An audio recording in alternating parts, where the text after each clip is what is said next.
પેપ્સીની જાહેરાત હોય, કોકા કોલાની જાહેરાત હોય, તમે કે નાળિયેરની જાહેરાત સાંભળી કે નાળિયેર પીવો એમાં એટલા તત્વો છે, એમાં કૂદકો મારીને તમે દિવાલ ઉપર ચડી જાવ, એમાં કે આવ્યું હે?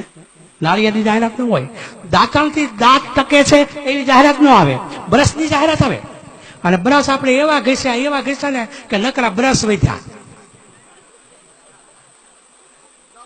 દાંત વી ગયા, બ્રશ નકરા વધ્યા. પણ કોઈ દાંતણની થોડી જાહેરાત દે, કોઈ શેરડીના રસની જાહેરાત દે? અરે મિત્રો, એક પેપ્સી પીવો ને, એક પેપ્સી એટલે આપણી કિડની 70 લીટર પાણી ફિલ્ટર કરે ત્યારે એ કચરો નીકળે. 70 લીટર પાણી ત્યારે કચરો નીકળે. ત્યાં તો આપણે બીજું પીધું હોય. આ કિડની ફેલ થવાનું કારણ આ છે.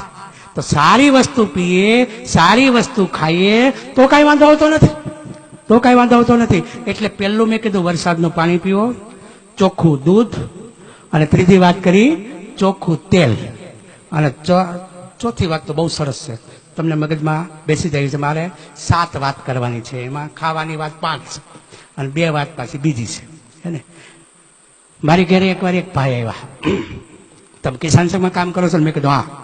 એટલે બદામનું પાન લીધું, પાન લઈને સાદું પાણી નાખ્યું, અને પછી એની પાસે એક દ્રાવણ હતું, એના 2 ટીપા પાડ્યા.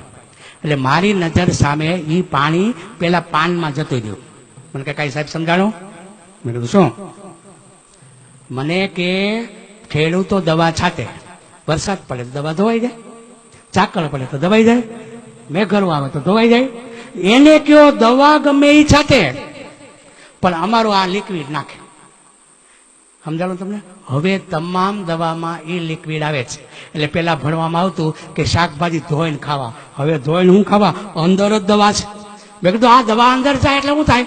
મને કે આ દવા અંદર જાય ને એટલે એને કીડી ન ખાય, મકોડી ન ખાય, ઈળ ન ખાય, ભમરી ન ખાય. મને કે આને કોઈ ન ખાય. મેં કીધું કોણ ખાય? વિચાર કરો. આપણને માનવ જાતને ખબર નથી શું ખવાય ને શું ન ખવાય. મિત્રો, આપણે બુદ્ધિ વગરની ભેંસને ગણીએ છીએ. ભેંસને આપણે બુદ્ધિ વગરની ગણીએ છીએ.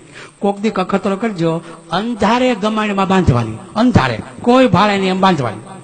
પછી એને ખાવા માટે અંધારે રજકો નાખવાનો રાતે 12 વાગે, અને અંદર એક જ પાન આકડાનું નાખવાનું, એક જ પાન. તમે જો સવારે જોશો શું હોય છે? આકડન પાન પડ્યું હોય છે, રજકો ખાઈ ગયો હોય છે.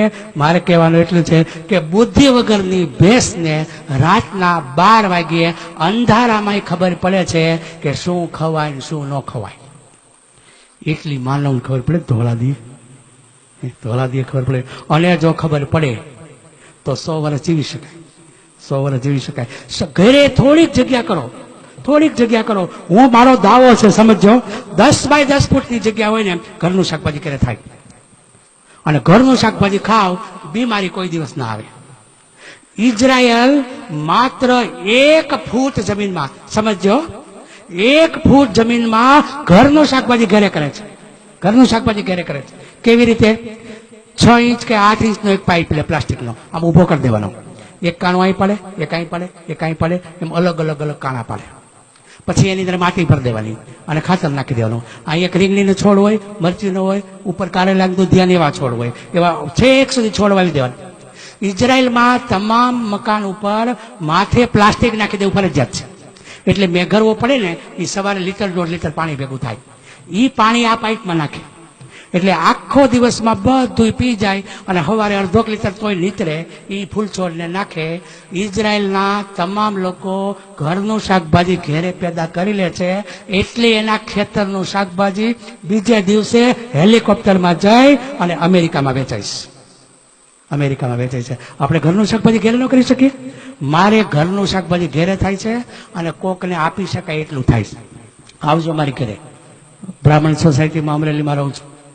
એવું સરસ મીઠું થાય છે. મને ખબર છે ઉનાળામાં આપણે રીંગણા ના ખાઈએ, પણ ઘરના હોય પાણી પાતા હોય ને તો થાય છે, ખવાય એ રીંગણા. 2 જ છોડ રીંગણીના વાવો. હવે તો એવું બિયારણ નીકળેલું, કટિયું બિયારણ. 2 જ છોડ વાવો, 3 વર્ષ તમારે રીંગણાના લેવા પડે, 3 વર્ષના લેવા પડે.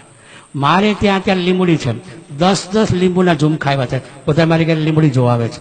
મારી ઘરે શેરડી છે. અત્યારે ગયા વર્ષે એ શેરડી ફોનના થાંભલા જેવડી થઈ હતી, એવડી મોટી શેરડી હતી. અમે રવિવારે બધા કામ કરીએ ને પછી શેરડી ખાઈ. તમે જો વિચાર કરો, આપણે શું કર્યું ખબર છે? કામ કરવાનું બંધ કર્યું, પછી બીમાર પડીએ એટલે યોગાસન કરીએ, હવળા હવળા વળખાઈએ, હાલવા જાય, પરસેવે રેપઝેપ થઈ જાય. મહિલાઓ છે ને એ કામ વાળી રાખે અને પોતે જીમમાં જાય. એલા ઘર કામ કરો.